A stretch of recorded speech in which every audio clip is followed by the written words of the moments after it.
Greetings, dear ones. I'm Cryon of Magnetic Service. Those listening who are not here should know where we are. Capital city, Hobart of Tasmania.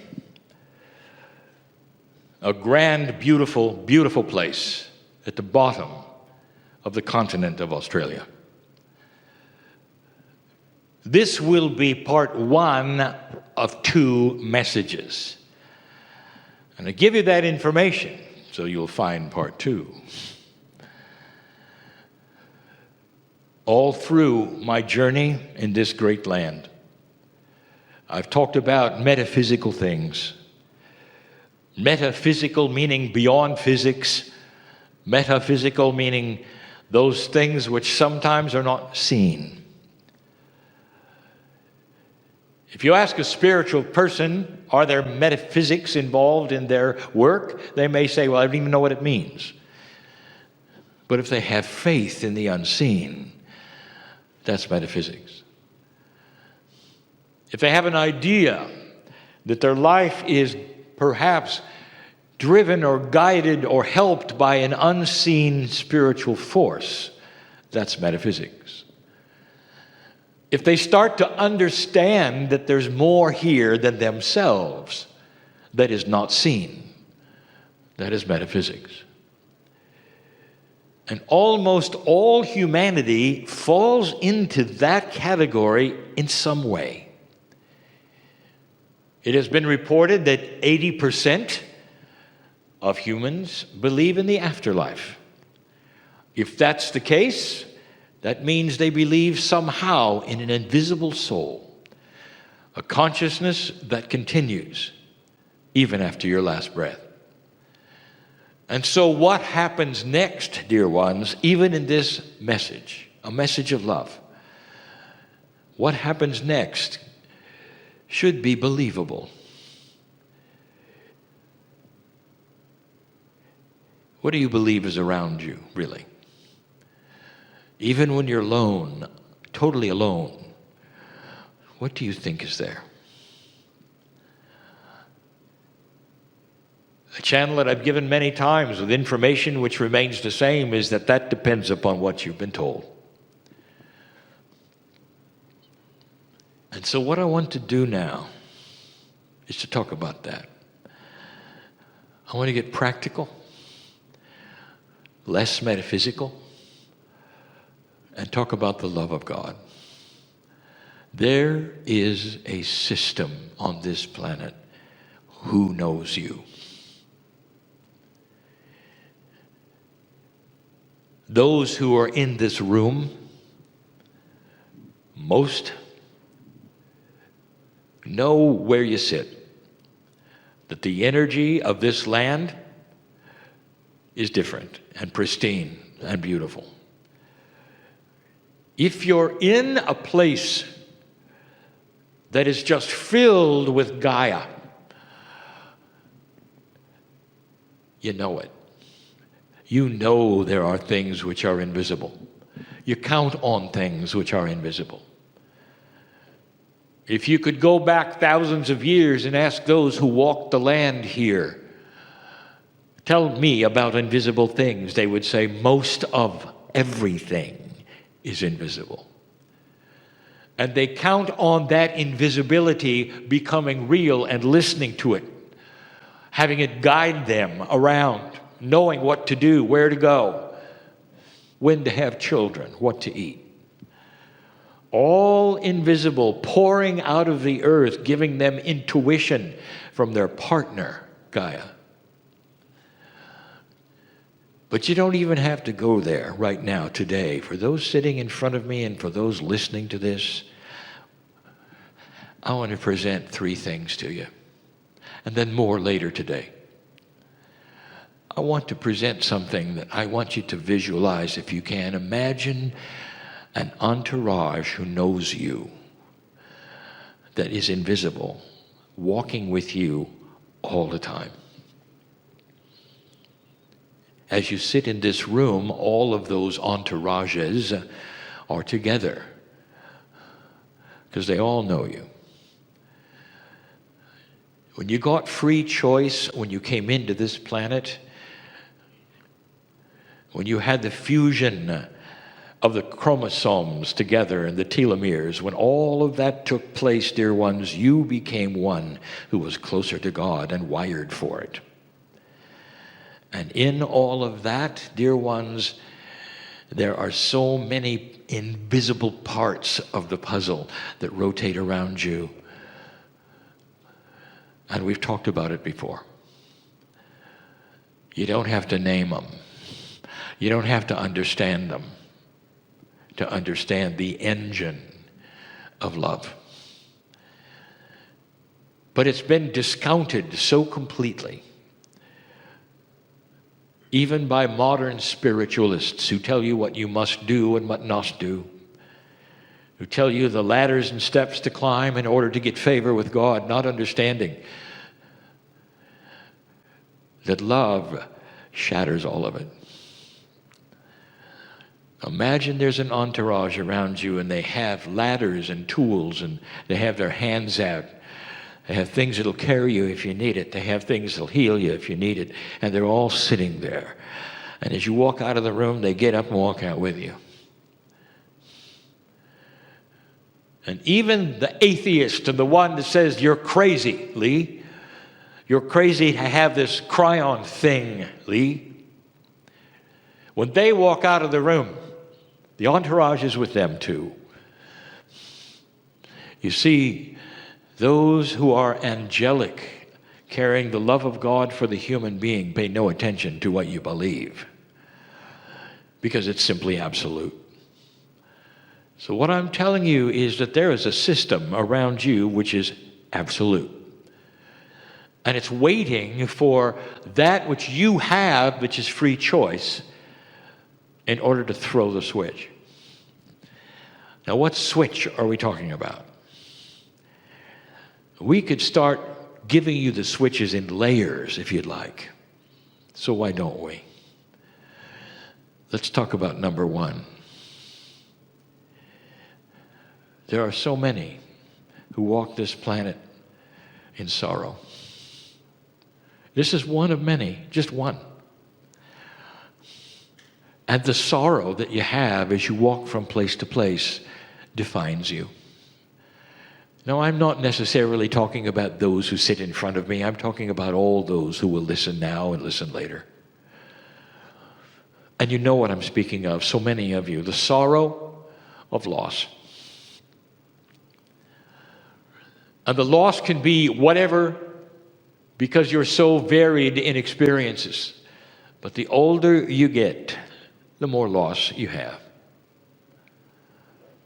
And that's just being a human.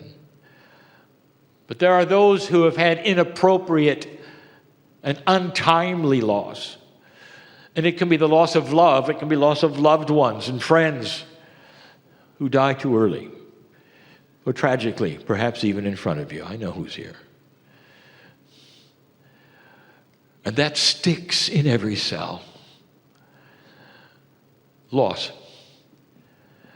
Wherever you walk, wherever you go, it's with you. And you may say, well, I'm just fine, thank you. How are you? I'm fine. No, you're not.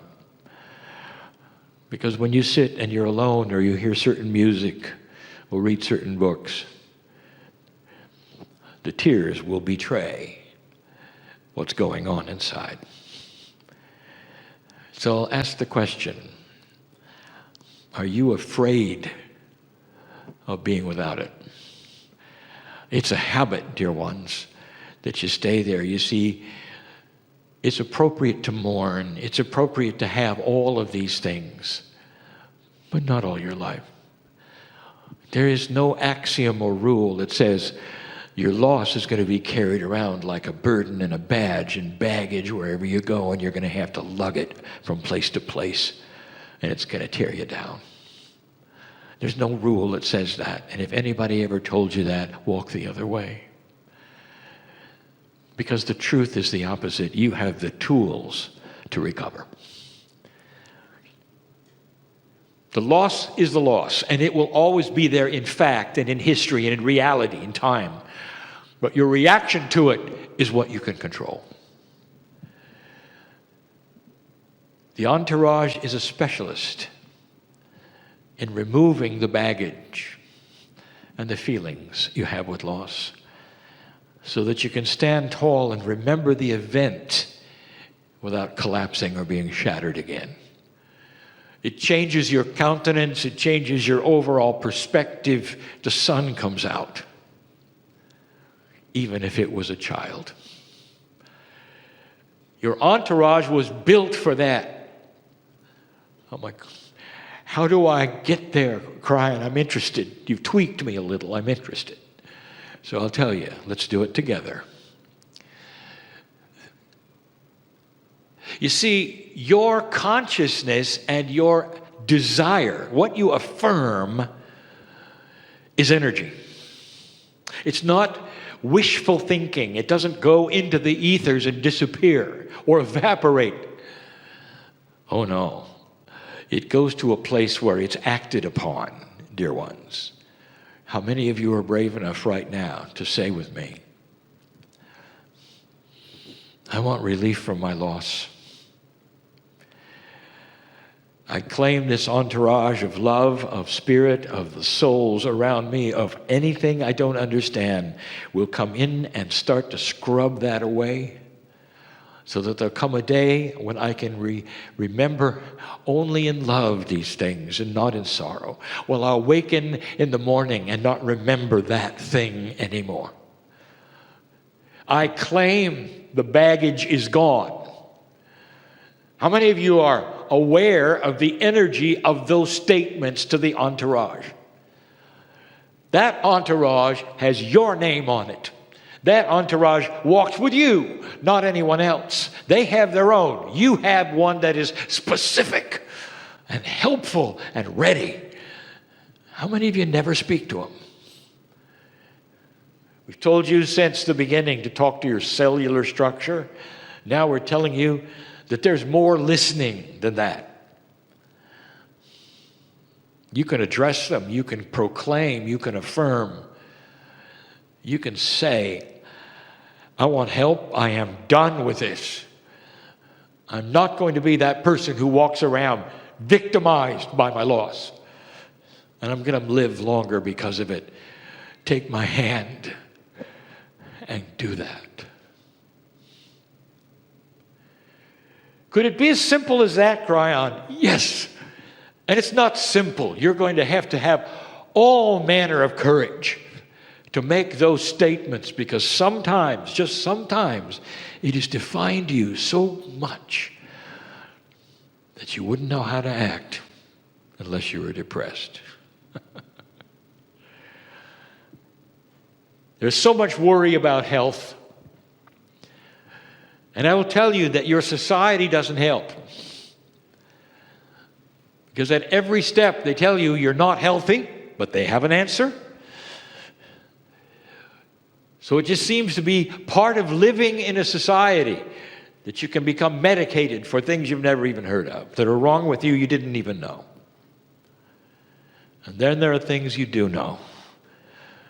The aches and the pains which have turned into something greater. I know who's here.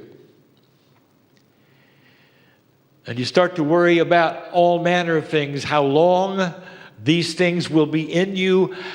Will they continue? Will it get worse? How long have you got? And even those which are healthy and young often are talked in to that worry. It's almost like society saying, well, you know, you're not going to live forever, so you better start worrying about it now. And that becomes a way of life, doesn't it? You wake up in the morning, you feel something, and you start worrying. Not all of you, dear ones, but I'll tell you, many of you are worry kings. And it has to do with your health. There is an entourage which is ready to bring you to a higher vibration where those things will not continue. Some of them will go away. Some of them are actually there with you. Some of the anomalies, some of the diseases, some of the aches and pains are actually there with you because you expected them. And they're right on time. Some are there because you actually worried out loud, and that's an affirmation. It's almost like you placed your order at the restaurant, and here it comes, and you hurt in the right place. Did you know that? Some of you have created the very things you're worrying about. How'd you like to change all that? That's another paradigm. Dear entourage, take my hand. And the first thing I want is clarity on my magnificence. And then I want to start feeling better, but knowing that I'm not even aging as fast, because I believe in my magnificence. And dear ones, if you do that and you mean it, and you claim the entourage and the help that it has and the tools that it has, you'll start actually feeling it. What happens when you start exercising and you feel better? You say, I don't care if it hurts when I exercise. I'm going to do it more because it works. Well, this does too. Exercising that spiritual muscle of light and free choice and knowing the entourage is there. Some diseases that you carry around will disappear because your intent is no longer there to worry about them. Did you know that? Disease is alive, and so are you. There's consciousness in both of you. And as long as you've invited it in your own way, because worry is energy, it will have a nice time. But when you start rejecting it with the light and the love of common sense, it'll go away. And the entourage is there with its hand out, saying, give it a shot, give it a try, and mean it when you do it. I've given you 2. There's more. I'll give you one more. It seems that the society is possessed with worrying about the future. And you grab a newspaper or you turn on your news and they'll tell you what's going on, and you can only imagine what's going to happen tomorrow. And so there's an industry that will then cooperate with your worry about the future. And you wake up and you go, I'm not just worried about me, I'm worried about my children and my children's children. Where are we going and what we're going to do? And it won't be long, the way time goes, when you realize that you spent all of your life worrying about tomorrow. Then there'll come a day when you stop breathing. And in retrospect, you'll say, wow, I worried about tomorrow every single day of my life.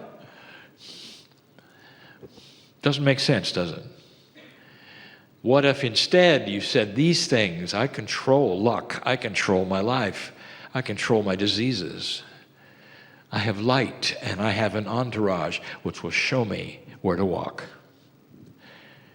I believe in invisible things called faith. I have an alliance with Gaia. I have help from beyond. And all of those things are like a GPS for me, and I don't have to worry about tomorrow. I'll face tomorrow when it comes with the same light that I face today. I'll face tomorrow when it comes with the same love and compassion that I face today. Nothing is ever complete, really, unless I complete it with my love. And so there are no absolutes in my life, because I control the change every day. Is that possible? Can that be you? Can you stop worrying in general? And if that's the case, and if you will then understand that's an entourage, how much love can you take? There's an entourage which will take your hand and walk you to a place where someday you'll realize, wow, I'm sleeping better. I'm not worrying. I've got a meeting coming up. I've got a confrontation I know will occur. I've got a situation. Well, when it gets here, I'll face it with the same love that I'm looking at right now. And it will solve itself in a compassionate way, in a beautiful way, because that's who I am. That's who you are. Every single one listening to this. That's the magnificence of the human. Not what you were told, not the habit that you've assumed, but a core truth that is grand beyond grandness.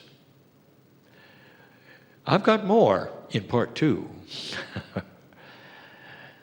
And the reason I'm doing this is not to expose, but instead to have an exercise with you that says, take my hand, entourage, take my baggage, take my health, take my worries, and let's go through life differently.